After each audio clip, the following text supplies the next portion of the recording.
Hey, look, breaking news. 2/3 of the detainees at Alligator Alcatraz is missing. Like they completely disappeared. Those are somebody's family. Those somebody's fathers, mothers. Alligator Alcatraz, that demonic place in Florida. Over 2/3 of the 1,800 detainees that was at Alligator Alcatraz in Florida are missing. Yes, I said missing. There's literally no record with ICE for none of them detainees. No trail, no explanation, nothing. This is another thing that happened during this entire distraction. Alligator Alcatraz, ICE has no record. The Miami Herald just reported 1,000 missing. Literally, if you call ICE for details and you got any family that was picked up by ICE, you might call that phone and they're gonna tell you they got no record of that person. I already know you. I'm not gonna beg you to listen to me. You ain't got to worry about me wasting no more time on you. I don't remember asking you a goddamn thing. You must listen. What I'm about to tell you will change the course of history. Some viewers may find the following video disturbing. Viewer discretion is advised.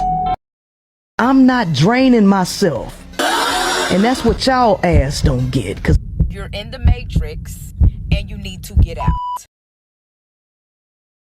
This article from Miami Herald, and I'm going to go ahead and get into it regarding hundreds of Alligator Alcatraz detainees drop off the grid after leaving site. This article is by Ben Wilder and Shershel Dasgupta. All right, and this was reported on September 16, 2025. It states, for the hundreds of men who were detained at Alligator Alcatraz, entering the gates of the makeshift migrant detention center in the Everglades meant exiting the labyrinthine but familiar federal immigration process and entering what several immigration attorneys describe as an alternate system where the normal rules don't apply. One Guatemalan man detained at the tent site was accidentally deported to Guatemala before a scheduled bond hearing. His attorney said, reminiscent of the case of Kilmer Abrego Garcia, who was mistakenly deported to El Salvador. A 35-year-old Cuban man could not be located at the California detention facility where U.S. Immigration and Customs Enforcement said they had sent him, leaving his family and attorney frantically trying to determine where he was for more than a week, they said. All right, let's read a little further. Let's skip down. It says around 800 detainees showed no record on ICE's online database. More than 450 listed no location and only instructed the user to call ICE for details. It also says a vague notation that attorneys said could mean that a detainee is still being processed in the middle of transfer between two sites or about to be deported. It's possible that some of the men who couldn't be located were still at Alligator Alcatraz. Unlike most immigration detention centers, Alligator Alcatraz is state-run and detainees often do not appear in the database run by the federal agency. Florida does not maintain a system to look up those detainees at the site either, but that wouldn't have accounted for all the detainees with no record in the federal database, because the facility's population had declined dramatically by late August, falling below 400 people as an August 21st court ruling effectively halted operations at the site. The outcomes for detainees who have been housed at the facility have taken on new significance after an appeal court overturned that ruling. So here's the thing. With all that's going on right now, all right, they're having, different people coming up missing. They're charging people with human trafficking and all sorts of things. Could this be what's going on as well? Allegedly, all things allegedly here. But to me, I smell something real fishy here. Something's not quite right.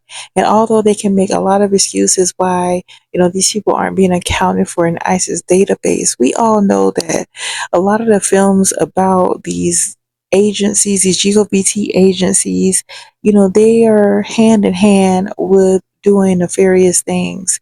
So it would not be a surprise if these missing people, they were using them.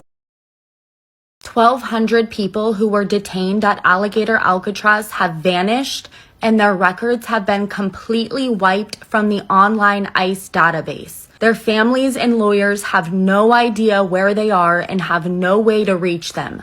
That's over 2/3 of the detainees who are being held there who are just gone.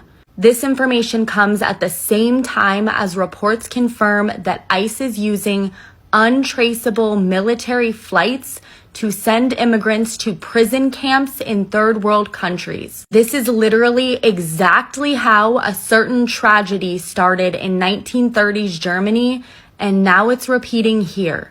I cannot even begin to overstate how fucking terrifying it is that our government is actively disappearing people and then wiping all records of their existence.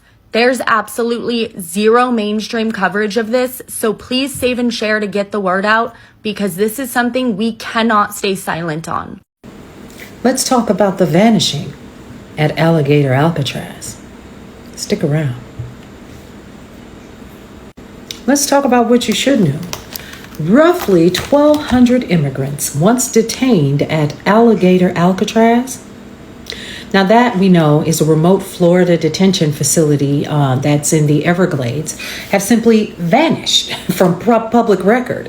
And I'm sure you guys have heard about it, but according to the Miami Herald and Democracy Now!, these detainees' names no longer appear in the ICE online detainee locator system. I'm sorry, what? It's the only official tool, first of all, this online system that families can use to find out whether their loved one is still in U.S. custody. Now, the facility actually holds around 1,800 people, and that was as recent as July, but by August, nearly 2/3 of those names had disappeared from the database.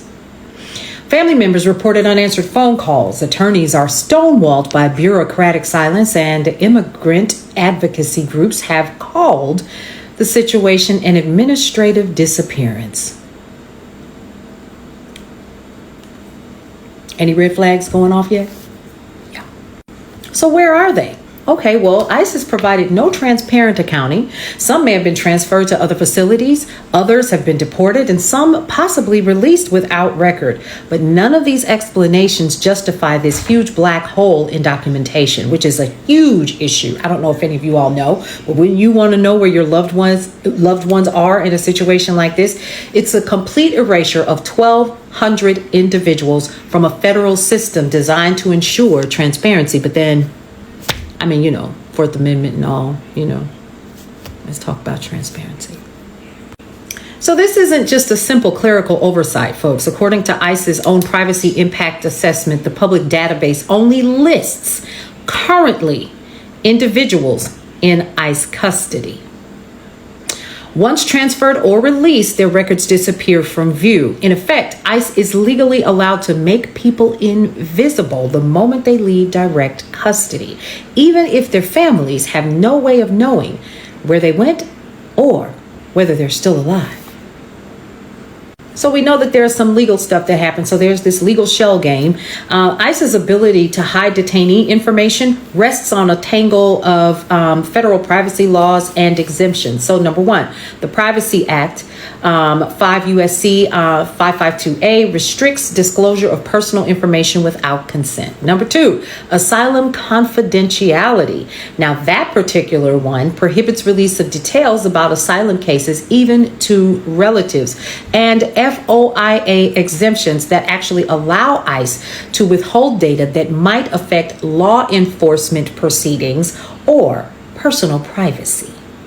But these rules were never meant to justify the mass invisibility that we're witnessing right now with just the knowledge of what's happening at Alligator Alcatraz. When the system designed, it guaranteed accountability, but it becomes a veil for silence. And that's what we're witnessing because of this legal shell game. Now, I know I said the Fourth Amendment, but I actually meant the Fifth Amendment. We can all make mistakes, but under the Fifth Amendment, no person shall be deprived of life, liberty, or property without due process of law. See, here's the thing. It doesn't say citizen. The key word is person. Immigrants, regardless of their status, are guaranteed the right to challenge unlawful detention and to access counsel, and that has been denied these individuals. When detainees are moved in secret, denied contact, and actually stripped from public record, they are effectively denied. Strange times we're in right now, and even when I was putting together this thumbnail and I saw this cartoon depiction of what's happening, you know, the comparison between the slave auction, Trail of Tears, the Minidoka incarceration camp, Alligator Alcatraz, like, although these things are from the past, it's just like a replay of what has already happened. And they may change the type of people that they use, but they're being used for whatever things they're doing. Like, it could be experiments going on, like